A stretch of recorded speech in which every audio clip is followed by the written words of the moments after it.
Matrix match type question, question number 29। ये सारा का सारा क्वेश्चन एनसीईआरटी बेस है, जिसमें विटामिन का टेबल बना हुआ है। विटामिन ए की वजह से हमें बताना है कौन कौन सा डिजीज पॉसिबल है। It is xerophthalmia and night blindness.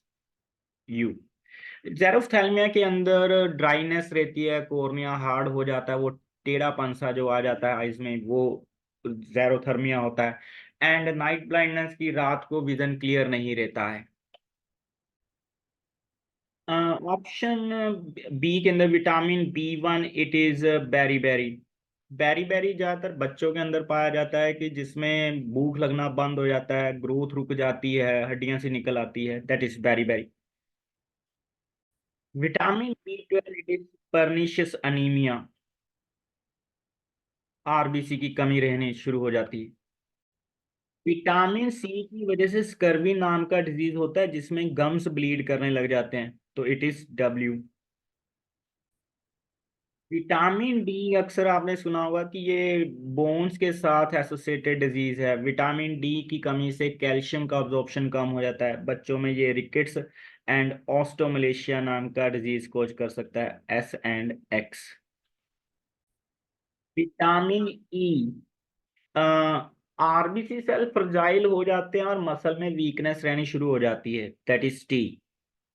कि ब्लड जो हम, जब हमें चोट लगती है तो ब्लड वाउंड के अराउंड क्लोट हो जाता है, जिसके कारण वो वाउंड को सील कर देता है ताकि उसमें से और ब्लड ना निकले। ये नेचुरल फिनोमेना है कि ब्लड क्लोट होके उस वाउंड को सील कर देता है और धीरे धीरे वो जख्म भर जाता है। तो अगर विटामिन के की कमी हो जाती है तो ब्लड क्लोटिंग का टाइम बढ़ जाता है, कि ब्लड इतनी जल्दी क्लोट नहीं होता और हमारा वाउंड ऑटोमेटिकली सील नहीं होता है, दैट इज क्यू।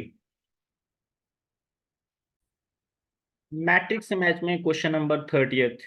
हमें कॉलम 1 में एंजाइम दे रखा है और उनके कोरस्पॉन्डिंग कौन सी रिएक्शन है, ये हमें फाइंड करना है। ये जो इस टॉप क्वेश्चन के रिलेटेड आपको कंप्लीट इंफॉर्मेशन एनसीईआरटी के सरफेस केमिस्ट्री चैप्टर में मिल जाएगी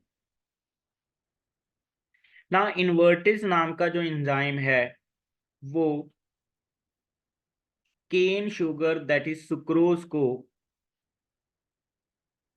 कन्वर्ट करता है ग्लूकोज एंड फ्रक्टोज में। इसका मतलब हमारे पास ए का आ गया है एस। ना बी में माल्टेज, तो नाम से ही आइडिया हो जाता है माल्टेज क्या करता है, माल्टोस नाम का डाइसेक्राइड है,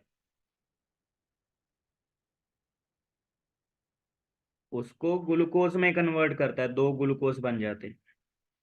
तो बी का हमारा आ गया है आर।